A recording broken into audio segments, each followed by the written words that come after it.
2023년 3월 13일 오늘의 말씀 시작하겠습니다. 오늘 나눌 말씀은 나홈서 1장 9절에서 15절 말씀입니다. 너희는 여호와께 대하여 무엇을 꾀하느냐?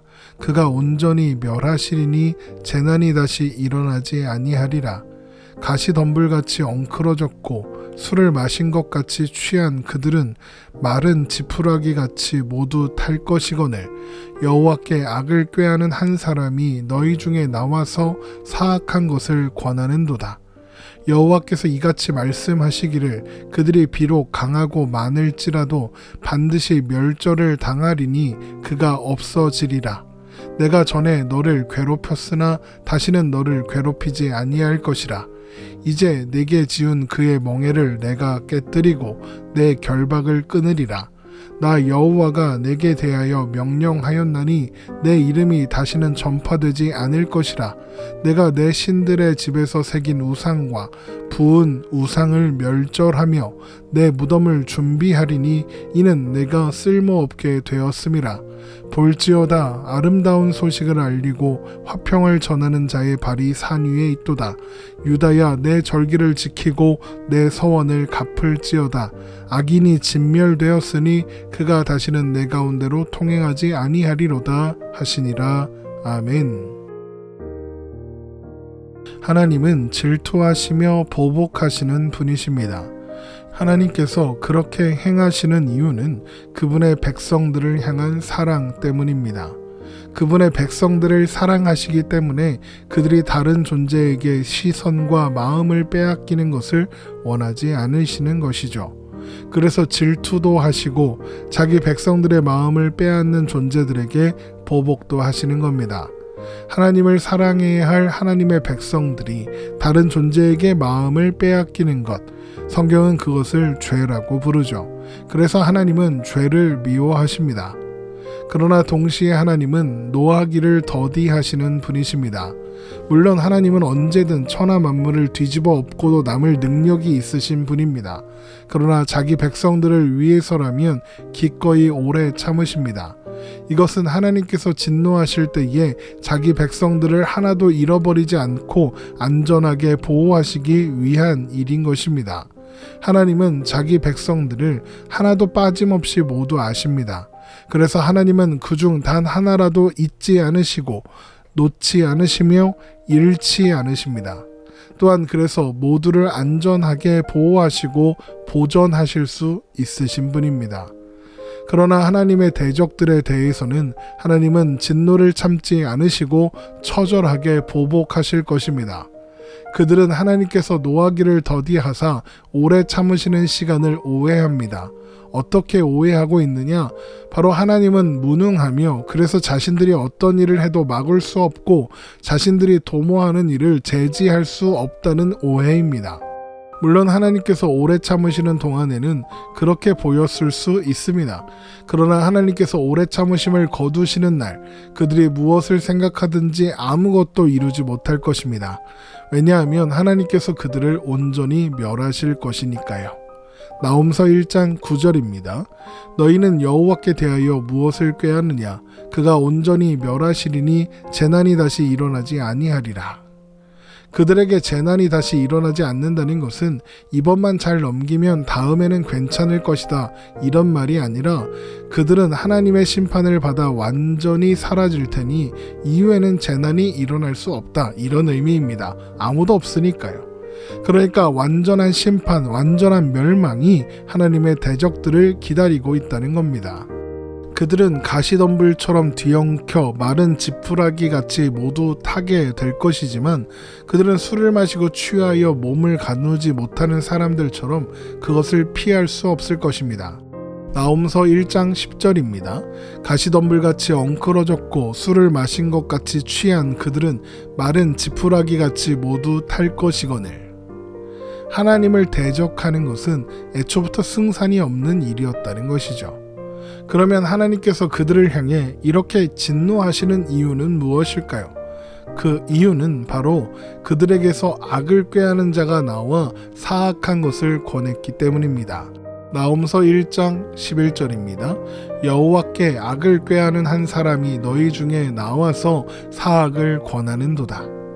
여기서 악을 꾀하는 자란 1차적으로는 아수르의 왕을 가리키겠지만 넓은 의미로는 하나님을 대적하는, 하나님께 대하여 악을 꾀하는 모든 존재들의 태도와 정신을 가리킵니다. 하나님을 대적하는 존재들은 기본적으로 악을 꾀하고 사악한 일을 도모합니다. 겉으로 보기에는 그럴듯해 보이고 좋아 보여도 마찬가지죠. 그러나 하나님에 대적하는 자들이 강하고 많을지라도, 그래서 그들이 악한 일들을 끊임없이 도모하고 시도해도 결국에는 멸절될 운명에 불과합니다. 나홈서 1장 12절입니다. 여호와께서 이같이 말씀하시기를 그들이 비록 강하고 많을지라도 반드시 멸절을 당하리니 그가 없어지리라. 내가 전에는 너를 괴롭혔으나 다시는 너를 괴롭히지 아니할 것이라. 내가 전에는 너를 괴롭혔으나 다시는 너를 괴롭히지 아니할 것이라 해서 너란 하나님의 백성들을 가리킵니다. 그동안 하나님은 오래 참으시고 노하기를 더디하셨습니다. 그 이유가 무엇이라고 했습니까? 자기 백성들을 하나도 잃어버리지 않기 위해서라고 했습니다. 그래서 하나님은 그분들에게 고난도 허락하셨습니다. 악을 꾀하는 자들이 사악한 일을 도모하는데, 그래서 그 일로 인해 그분의 백성들이 괴로워하는데 그냥 내버려 두기도 하셨다는 겁니다. 왜 하나님은 그렇게 하셨을까요? 그 시간을 통해서 그분의 백성들을 고치시기 위해서입니다. 하나님의 백성들에게 허락된 고난은 언제나 그들을 고치고 회복하여 온전하게 하기 위해 그들을 다루어 가시는 하나님의 손길입니다. 하나님께서 허락하시지 않았다면 그분의 백성들의 털끝 하나도 아무도 건드리지 못합니다. 물론 하나님의 대적들은 그것을 모르고 자신들이 대단한 존재라도 된 것처럼 신나게 하나님의 백성들을 괴롭히겠죠. 그러나 하나님께서 뜻하신 일을 모두 이루시는 날, 하나님은 그분의 백성들에게 지우셨던 멍에를 깨뜨리고 그들에게 메어져 있는 결박을 끊어버리사 더 이상 괴로워하지 않게 하실 겁니다. 나홈서 1장 13절입니다. 이제 내게 지운 그의 멍에를 내가 깨뜨리고 내 결박을 끊으리라. 그러나 하나님을 대적하던 자들은 그 이름을 이을 자가 없어서 잊혀지게 될 것이며 그들이 자랑하며 섬기던 신들도 모두 사라지게 될 것입니다. 그래도 그들을 위해서 준비된 것은 하나 있네요. 바로 무덤이죠. 나홈서 1장 14절입니다. 나 여호와가 내게 대하여 명령하였나니 내 이름이 다시는 전파되지 않을 것이라. 내가 내 신들의 집에서 새긴 우상과 부은 우상을 멸절하며 내 무덤을 준비하리니 이는 내가 쓸모없게 되었음이라.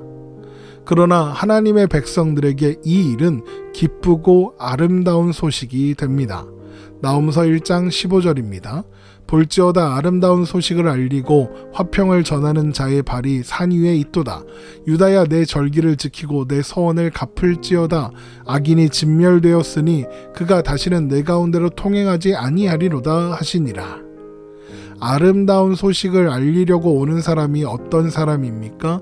화평을 전하는 자입니다. 평화와 자유의 소식을 들고 오고 있는 겁니다. 그런데 그렇게 기쁘고 아름다운 평화의 소식이 전해지면 어떤 일이 일어난답니까? 하나님의 백성들이 절기를 지키고 서원을 갚는답니다. 한마디로 예배가 회복된다는 거죠. 또한 그때부터는 죄가 그분의 백성들을 더 이상 흔들 수 없답니다. 악인이 진멸되었으니까요. 그런데 이 일은 단순히 아수르의 멸망과 남유다의 회복을 말하는 것이 아닙니다. 물론 남유다의 입장에서 아수르가 멸망하고 그래서 아수르의 속박에서 벗어나게 되었다는 소식은 기쁘고 아름다운 소식이 됩니다. 그러나 남유다에 대한 이방 민족들의 압제는 이후로도 계속됩니다. 바벨론을 거쳐 헬라를 거쳐 로마에 이르기까지 멈춘 적이 없습니다.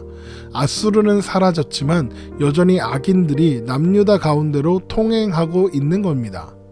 그렇다면 이 말씀은 도대체 무엇일까요? 언제 어떻게 이루어지게 되는 걸까요? 바로 예수님께서 오실 때에 이루어집니다. 예수님께서 오셔서 모든 죄악의 멍에와 결박을 끊으시고 하나님의 백성들에게 완전한 자유와 평화를 이루시는 그 일로 이루어지는 겁니다. 누가복음 4장 16절에서 21절 말씀입니다. 예수께서 그 자라나신 곳 나사렛에 이르사 안식일에 늘 하시던 대로 회당에 들어가 성경을 읽으려고 서심해 선지자 이사야의 글을 들이거늘 책을 펴서 이렇게 기록된 데를 찾으시니 곧 주의 성령이 내게 임하셨으니 이는 가난한 자에게 복음을 전하게 하시려고 내게 기름을 부으시고 나를 보내사 포로된 자에게 자유를 눈먼 자에게 다시 보게 함을 전파하며 눌린 자를 자유롭게 하고 주의 은혜의 해를 전파하게 하려 하심이라 하였더라. 책을 덮어 그 맡은 자에게 주시고 앉으시니 회당에 있는 자들이 다 주목하여 보더라. 이에 예수께서 그들에게 말씀하시되 이 글이 오늘 너희 귀에 응하였느니라 하시니. 예수님께서 오셔서 우리에게 매여 있던 죄의 속박과 멍에를 모두 끊으셨습니다. 그래서 우리에게 자유와 평화를 주셨습니다.